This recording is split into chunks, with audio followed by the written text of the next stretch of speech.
Hey listeners, I'm Hallie, And I'm Brittany. and thank you for tuning back into The Abyss. Go ahead and hit the like button, subscribe, give us that 5-star rating.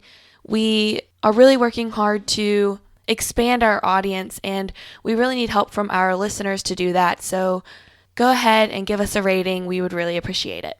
Also, throughout this episode, go to our website, theabysspod.com. We're going to have a lot of images up and a lot of extra sources. You can read full transcripts that we may not go through every part of, and also see photos of different pieces of evidence. So go and check that out. This one's a really footage and photo heavy case. In the case we're covering today, a high school girl is terrorized before she's murdered while house sitting alone.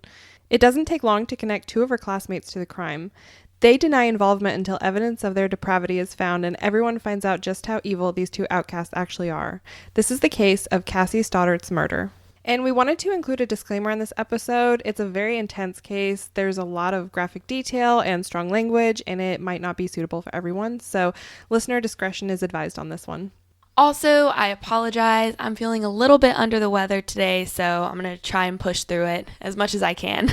So let's go ahead and jump into the abyss.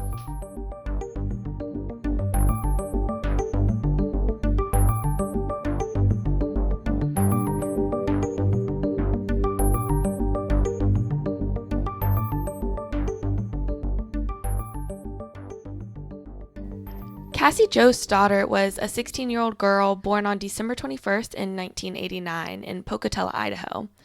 Cassie had two older siblings, and they all lived with their maternal grandparents, but they remained in contact with their mother and father. She attended high school at Pocatello High and was considered an honorable student. She was hardworking, determined, and dreamed of becoming a prosecutor, which is why she maintained a straight A average. Even outside of school, Cassie took initiative to become more responsible and self-sufficient. For example, she was always house sitting for money to buy her own car at the time, so continuously trying to work hard and better herself. Cassie's Uncle Frank said, quote, "Cassie was a good girl. She didn't drink or use drugs, and she was a straight A student. She was responsible. We didn't just trust her with our house. She babysat my son too," end quote. Cassie had many friends due to her kind-hearted and positive personality. She started dating a boy at school named Matt Beckham. They got along really well and even had a mutual friend, Brian Lee Draper, who would spend a lot of time with them. Brian and Matt were friends with a boy named Tori Michael Adamczyk, who would tag along when Brian was hanging out with them. Little did they know that Brian actually had a crush on Cassie at the time, but it was clearly not reciprocated. She was already dating Matt, and they were hanging out all the time. She obviously didn't feel uncomfortable about anything and didn't reciprocate the feelings. Brian Lee Draper was born on March 21st, 1990, and was adopted upon delivery. He grew up and spent most of his time in Utah until he eventually moved to Pocatello, Idaho. Draper was known for having a history of violent thoughts and making posts that involved harming himself or harming others. He felt like an outcast pretty often, and it clearly showed in the actions of Brian. He became obsessed with the Columbine massacre since he was able to relate to the mindset of the killers. In 8th grade, Brian was caught planning a school shooting with two other boys. However, he said it was not a serious accusation and he got off pretty easy, even though the plan was noted to be fairly specific on who he would even shoot. When Brian and Tori met in 2006, they became instant best friends. Tori Adamczyk was born on June 14th, 1990, and he had a specific passion for film. By the age of 10, he was already making movies with his friends in their free time, and since Brian was so interested in film as well, they decided to start making their own films together, which helped Brian and Tori form this bond and grow even closer as friends. So Brian and Tori both had this interest in film, but they also had a darker shared interest of murder. They were both obsessed with movies depicting killing and murder, and Brian showed Tori a video of two teen killers that may have prompted a thought to form in their head. They were developing a plan to carry out a horrible crime, and they captured this on video. They filmed themselves talking about their desire to kill and how they would go about doing it. They even discussed several possible victims. We have some transcripts of these tapes that we're going to share. Later we'll share a clip of audio from Brian and Tori, but researching further and reading the complete transcripts, we felt that it was really important for us to share other parts of their conversations. We had some debate about whether to include these parts, and we still feel pretty uncomfortable about repeating the words that they stated, but as we'll discuss later, there's a lot of support and sympathy for Tori. We want to be completely clear on the type of person that he was and is. We do not agree with the people that think Tori is innocent or even releasable, and we thought the words of these two boys are important for the context of the case as a whole. We're going to read a couple of conversations between Brian and Tori, and for clarity's sake, I will be reading the part of Tori and Hallie will be reading the part of Brian. Also, we'll be referring to a couple of their potential victims as Jane Doe 1 and 2 to respect their privacy. The first conversation is from September 21st, 2006, and it goes as follows.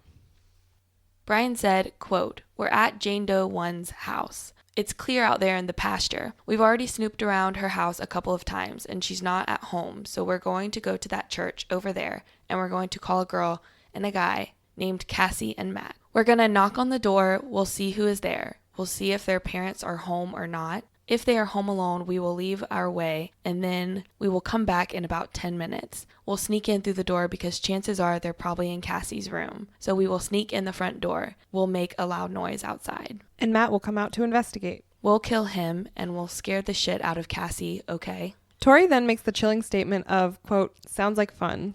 And over the course of these recordings, the two boys talk about killing another woman, which we'll refer to as Jane Doe 2, before Cassie. This conversation again starts with Brian. "Hell yeah.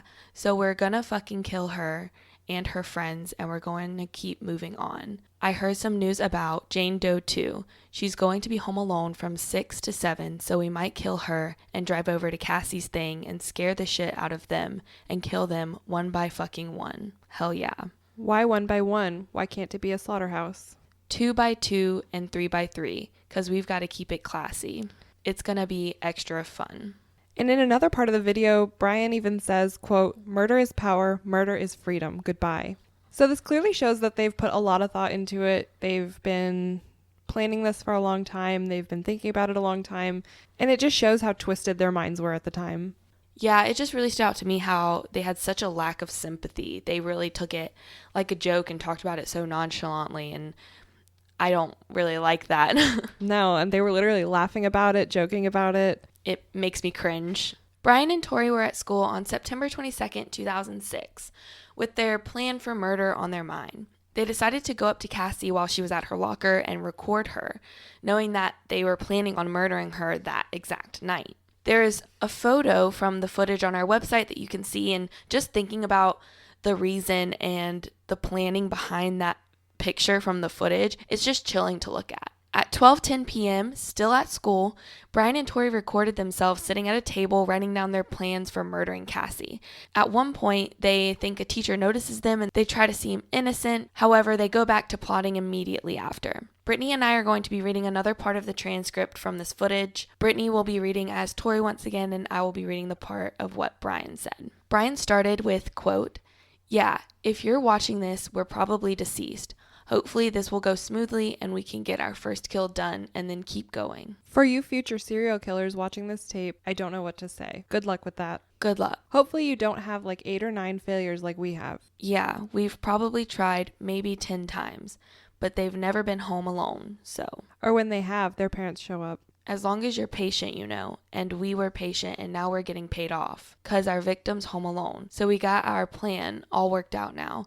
I'm sorry, Cassie's family, but she had to be the one. We have to stick with the plan, and she's perfect, so she's going to die. On the night of September 22nd, 2006, Cassie was house sitting for her aunt and uncle, Allison and Frank. She had done this many times before and was fond of watching their dogs and cats. And her boyfriend Matt was coming over, so she was excited to spend time with him and watch movies. Matt ended up inviting Brian and Tori over to join, and even though Cassie had not gotten approval to have more friends than just Matt over, she relented and let them come. They arrived between 6:30 and 7 p.m. and started watching the movie Kill Bill. A couple hours later, Tori and Brian announced that they would rather go see a movie at a theater, and they decided to leave. In reality, they had something else planned. They didn't want to just watch a horror movie, they wanted to create one. Before leaving, Brian slipped down into the basement and unlocked the doors that led outside, as well as several other doors around the house. They purchased movie tickets to create an alibi and then headed back to Cassie's to lie in wait. All this time, they were recording themselves, plotting and joking about this gruesome plan, and we're going to play you the audio from this conversation here, and then we'll be back to discuss it. There should be no law against killing people. I know it's a wrong thing, but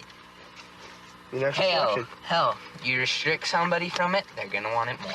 We found our victim, and sad as it may be, She's our friend, but you know what? We all have to make sacrifices. Our first victim is going to be Cassie Stoddart. She's going to be alone in a big, dark house out in the middle of nowhere. How perfect can you get? I mean, like, holy shit, dude. I'm horny just thinking about it. Hell yeah. It was 9:50, September 22nd, 2006. We know there's lots of doors. There's lots of places to hide. I locked the back doors, so it's all locked. Now we just gotta wait. One part of that audio clip that really just gives me chills is when he says that we all have to make sacrifices, as if it's something that they're all obligated to participate in and that it has to be done. Yeah, it's really disgusting how they talk about it, and knowing that they have been planning this for so long and they're finally carrying out the plan is just horrifying. Having no idea of the danger awaiting them, Matt and Cassie continued just watching movies and hanging out. But about 15 minutes after Brian and Tori left, the power in the house went out for a while. It came on a few minutes later, but it really freaked Cassie out. And to make it even more scary, one of the dogs she was watching kept going to the stairs that led down to the basement, and the dog kept barking and alerting. Cassie just became very anxious, as any of us probably would. She really didn't want to spend the night alone in that house. She asked Matt if he would be allowed to spend the night with her so she wouldn't have to be alone, and he asked his mother, but she said no. She said Cassie could come stay the night at their house, though. Although Cassie was fearful of staying in the house alone, she took her duty as a house and pet sitter very seriously, and she didn't want to abandon her post, so she decided to push her fears aside and just stay alone. Matt's mother picked him up around 10:30 p.m., leaving Cassie all by herself. Matt had tentative plans to stay at Tori's house that night, so he called Tori to let him know that he was heading home, that he was leaving Cassie's, and that he was just going to stay at his own house. Unbeknownst to Cassie or Matt, Brian and Tori had actually come back shortly after leaving and had been lurking around the house ever since. After Matt left, the two boys cut the power again to scare Cassie in hopes that it would lure her into the basement for her to turn the power back on, but she did not take the bait, so they went upstairs to find her. Brian and Tori were dressed in all black and had creepy masks, which you can see photos of on our website if you want to take a look at that. They really planned every detail of this to inflict the maximum amount of terror that they could on Cassie. Before even finding her, they were slamming doors in the house, so she knew that someone was in the house with her, and I just can't imagine the fear that she was feeling at that point. Brian and Tori found Cassie in the living room and began attacking her. She was stabbed a total of 30 times. 12 of these wounds were considered potentially fatal. Brian had used a dagger-style knife, and Tori had a serrated hunting knife. Of the 12 potentially fatal wounds, 11 were inflicted by Tori's serrated knife, while the remaining one, as well as all of the non-fatal wounds, were inflicted by Brian's knife. Now we're going to play the remainder of the audio from the boys, in which they talk about the aftermath of the murder. I just killed Cassie. We just left her house. This is not a fucking joke. I'm shaking. I stabbed her in the throat, and I saw her lifeless body just disappear. Dude, I just killed Cassie. Oh, fuck. That felt like fucking real. I mean, it went by so fast. Shut the fuck up. We gotta get our act straight. Okay. 2 days after the stabbing, Cassie's family arrived home from their trip. Cassie's 13-year-old cousin was the one that found her body lying in a pool of her own blood in the living room in front of the TV that was still on. The family was put up in a hotel while evidence was collected and the crime scene was cleaned up, and Sheriff Lauren Nielsen was even kind enough to help the family cover the insurance deductible to help the family out in this horrible time. As law enforcement proceeded with their investigation, they noticed that there was no forced entry or signs of robbery in the home. Initially, police were suspicious that Matt may have had something to do with it since he had showed little emotion during the interview, but this could have just been from shock of what had just happened. They interviewed him the day that Cassie's body was found and even gave him a polygraph test, which Matt passed. So at this point, the police tried to refocus their search. That same day, on the 24th, the police went to talk to Tori and Brian. Matt had told the police during his interview that Brian and Tori had hung out with them a couple of nights ago. The duo was not in custody at this point. They were just present for an interview. And Tori and Brian told the police their alibi, saying that they went and saw Pulse at a local movie theater, and after the movie they went back to Tori's house for the remainder of the night. However, as the police pushed a little bit farther about the movie, they discovered that neither of the boys could really say anything about the movie's plot, which didn't make a lot of sense didn't put pieces together and just made them a little bit more suspicious. 2 days after discovering Cassie's body on September 26, police brought Brian back into the station for a second interview.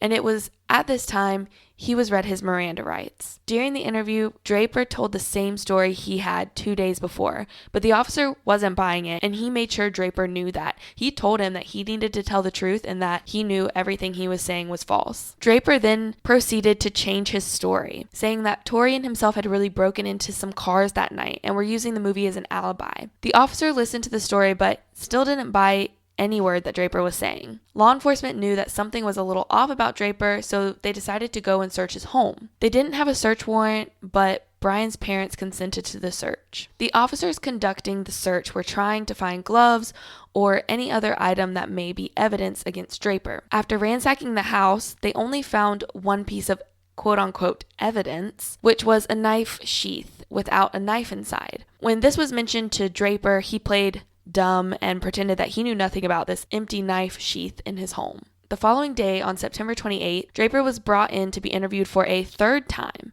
finally with the presence of his parents. Draper came in with more or less an honest mindset and changed his story again. Brian confessed that Tori had unlocked the back door for later re-entry into the home. He said that they were planning on wearing masks and carrying knives just to terrify Cassie. He stated that he had absolutely no idea what Tori was planning and denied touching Cassie at all. In fact, he said that Tori threatened to kill him if he mentioned anything about Tori murdering Cassie. He also brought up a man named Joe Lucero, who Tori and himself had paid to go to a pawn shop and buy these knives for them since they were underage. Finally, the icing on the cake, Brian offered to show the police where he and Tori disposed of the evidence from the murder, which clearly shows that Brian was not as smart of a fella as he thought he could be up there with all those prolific serial killers, because he had footage of him being involved with the murder buried with all of the other evidence, which is how we have the audio tapes that we do and the transcripts. Brian told police that they had dug a hole and buried the evidence at Black Rock Canyon. Investigators drove out to Black Rock Canyon and found an abundance of valuable evidence. We have photos on our website from police records, so go ahead and check them out at theabysspod.com. You'll see that they found gloves, a Sony videotape, partially burned murder plans, blue garbage bags, burned clothing, 2 masks, and a black cord. They also found 4 knives, a dagger type knife with a sheath, a silver black handled knife, a small dagger type of knife, and a black handle serrated folding knife. After performing DNA tests on the evidence, it was found that the black handle serrated folding knife, gloves, and a dress shirt had blood matching Cassie Stoddart's DNA. Furthermore, Tori's DNA was found on the inside of one of the masks, showing that he was clearly there and at least participated in attempting to scare Cassie that night. On the evening of the 27th, Tori was again interviewed, and Tori's version of events were that he and Brian had left Cassie's around 10 and started breaking into cars. He said that they had called Matt multiple times during the night, and in one of these calls, Matt told them he was leaving Cassie's for the night, so they knew that she would be alone.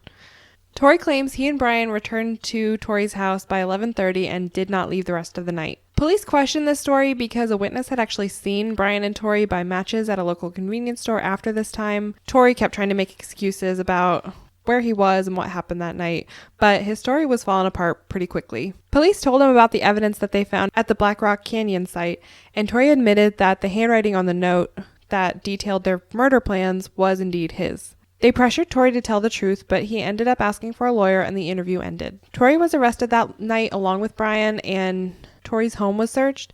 They also searched his computer, and on the computer they found child pornography and animal abuse videos as well. On September 28th, Brian was interviewed for the 4th time, and he was still pushing the story that Tori was the only one that stabbed Cassie until police pressed him even harder for the truth. He then changed his story again and admitted that he had stabbed Cassie, but said it was only because Tori had threatened to attack him if he didn't. Brian then asked for his parents, and the interview was ended, and his parents were contacted but didn't end up answering. Tori and Brian were both arrested at that point and charged with first-degree murder and conspiracy to commit first-degree murder. Tori and Brian had different trials, considering them both as individuals rather than a duo. The court also tried them both as adults for the horrendous actions during the murder. During Brian's Brian's trial, he explained that the infamous movie series Scream and the Columbine High School shooting inspired them to carry out their dark deeds. In fact, they stated that the videos they were recording were part of a horror movie that they were filming. After hearing Brian's story, as well as learning all of the details of Cassie's murder,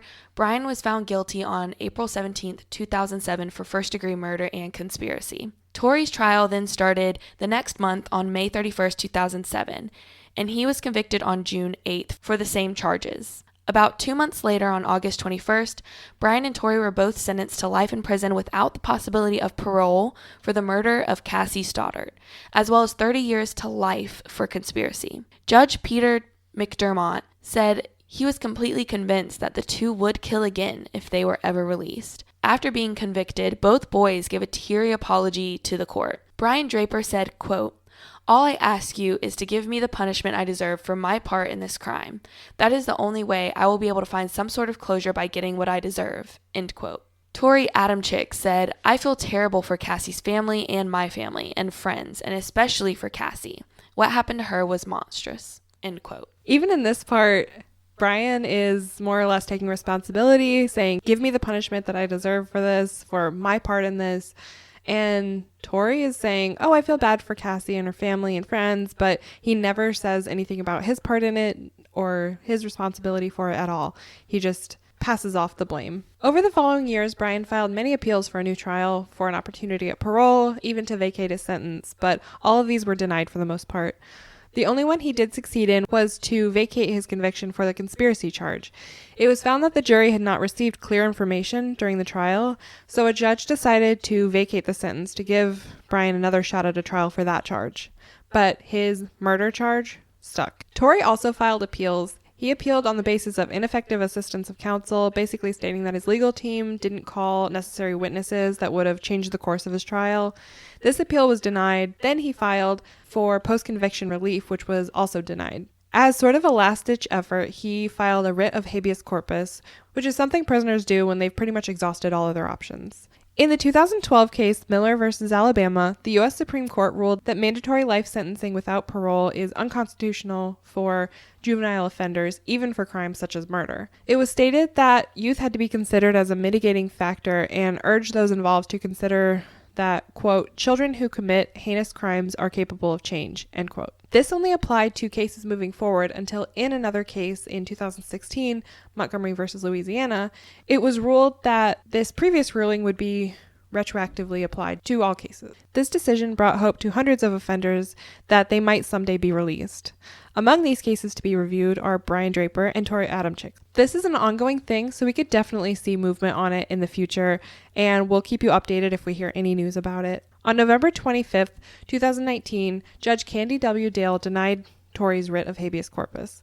So this is super recent stuff happening on this case. In 2013, after the Miller v. Alabama decision, but before it was retroactively applied, a documentary called Lost for Life was created to showcase a few of the cases that might be impacted by the ruling. Brian Draper and Tori Adamczyk were among those interviewed for this documentary. And since going to prison, Brian and Tori have had very different journeys in regards to coming to terms with their part in the crime and what happened that night, and it really shows in their interviews. Brian shows a lot of remorse in this interview, and we're going to play a little clip here just so you can sort of understand what we mean by that. I was actually the individual who snuck downstairs and locked the basement door. And it's that one choice where I was just kind of going along with it. I really didn't stop and say, why am I doing this? I just did it. And that one thing that I did, started this whole thing. And that's something that is hard to deal with, because all I had to do was just not do that. And this may have never happened.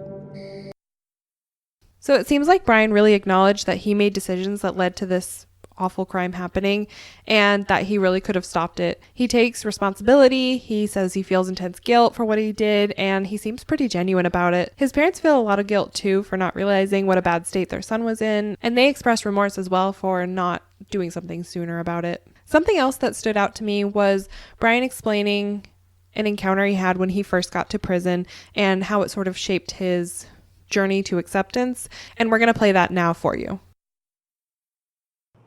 When I first got here, I tried to blame others. And I met this individual in here, and he asked me what happened to my crime, and I told him, "Oh, I'm not exactly sure what happened. They said I killed her. I'm not even sure if I did or not." And he sat me down, and he's like, "Stop giving me a whole bunch of bullshit, okay?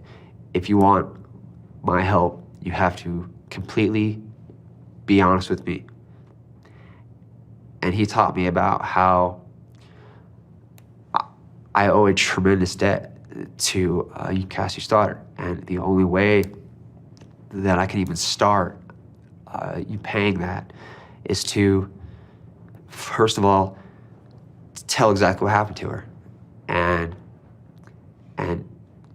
do not dishonor her in anything that you do in your life. And I've tried that. It's very hard. But I think that it's all I can do, and I have an obligation. I have to do that, or I'm a monster, I guess. Tori, on the other hand, is a complete opposite. He still claims he's innocent and that the footage found was just part of a gag for a movie they wanted to make. He laughs and smirks about it, and he never really mentions Cassie herself or having any remorse or even taking any responsibility for his part in what happened. All he talks about is getting out of prison. Watching his interview just feels uncomfortable because he's so callous and uncaring and seems so detached from his crime. So we're going to play a clip from that now. I remember the first article I read about my case. Geez, I mean, they made me sound like this brutal, cold, psychopathic killer. They were talking about Brian. They were making you just like Brian. They put us like as the same person. They lumped them together. I only hung out with him for 6 weeks before this happened. I think it's crazy how the last week of me being on the street, being free, really has affected the rest of my life. If you were to watch that video and nothing had happened, it would literally be a joke. His parents are unequivocally convinced of his total innocence. His mom even wrote a book to convey her opinion, and normally I would gladly recommend reading books about the crimes that we cover, but in this case, I really can't recommend that you read this book because it feels like it just feeds into a delusion that I think is pretty clearly unfounded. Even so, Tori garnered a lot of support from others, and this is a big reason we wanted to cover this case. Normally, we try not to cover cases where the killers are just doing it for notoriety, that we don't want to feed into that. But in this case, because there's so much support and so many people ignoring the evidence, we really wanted to spread awareness to who this person actually is. On our website, we have links to the court documents that contain the full transcripts. We'll have a link to the documentary that you can watch and some more information that you can read if you want to get even more of an idea of how twisted these two boys were. To this day, the entire Stoddart family has been severely impacted by the loss of Cassie. They even tried to sue the Idaho School District for failure to notice the threat that Tori and Brian imposed to other students. This was denied, however, because the murder was off of school grounds and off of school time, which this doesn't make a lot of sense considering they were filming and plotting the murder on school grounds. Also, Brian had allegedly been planning a Columbine-style shooting for 2 years and had told multiple classmates about it, even discussing specific dates and events such as the school dance. The principal found out about this planning that Brian had done and just gave Brian a firm warning. Also, another student told her mother about a violent and vulgar note between Brian and Tori, but the claim was just dismissed. So clearly the school was involved in more ways than just one. And whether they should be sued or not, I'm not sure. I can't really say on that part. But I do believe that even though the murder did not take place at the school, they had a place where they could have made a difference if they would have taken those steps to ensure everybody's safety like they should be. Yeah, I agree. I think especially in school, school is like formative. It's guiding kids. And if they have reason to believe that someone's not just like joking about a crime, but planning it, specific details, specific events, specific students, I feel like they have a duty to intervene and report that kind of behavior. Exactly. We talked about this kind of in the Skylar Neese case as well, because it's one of those situations that at this age, everything needs to be taken seriously, whether it was or not. Allison, Casey's aunt, fell into a deep depression and lost her job after the discovery of Cassie's body. Cassie's cousin, who found her body, suffered from a mental breakdown and even attempted to commit suicide at one point. Cassie's aunt and uncle tried to sell their home, but were unfortunately unable to do so because of the events that had occurred there. And fast forward to 2014, Allison and her 12-year-old son were still living in the home, but Cassie's uncle had moved out at the time. Everyone who loved Cassie did what they could to honor her memory. The Stoddart family made a beautiful gravestone at Mountain View Cemetery, and her friends painted a mural in front of the Pocatello High School in loving memory of Cassie Stoddart. And quickly, we wanted to just take a second to mention that if you hear anything like this in your workplace or at school or wherever you are and you think it may be a joke, it's always better to go forward about it and to treat it as seriously as possible, because you never know who you might be saving if you do that. So thanks for listening to this case. This was a pretty wild one. It was intense for us to research and talk about, but we really appreciate you being here. Don't forget to follow us on Instagram, like our Facebook page. You can join our private Facebook group where we discuss some of the details of the case and talk about other cases as well. Go to our website if you want to see pictures and some more information about the case, especially in this case. There's a lot more that you could dive into.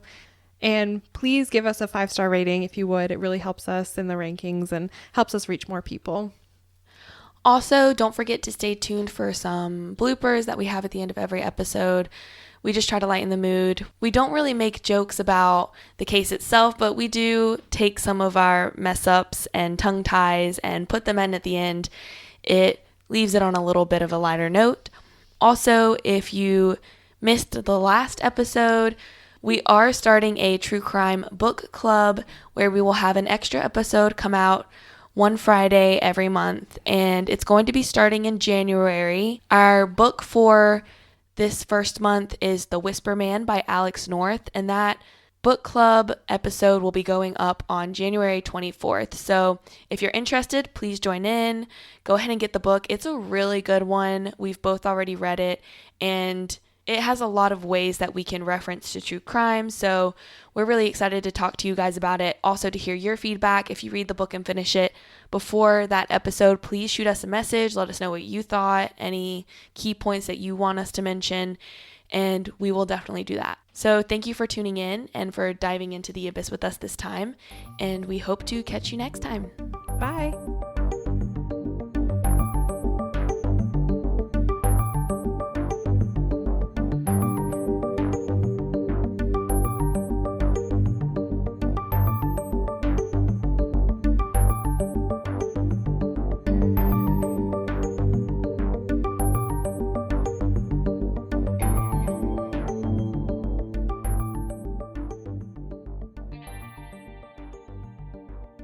Every time I turn it in! Sorry, we are listening to music from a clock. Go, go, go.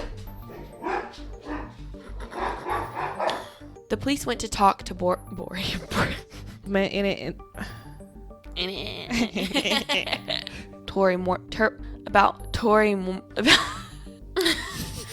Chop the miss dirt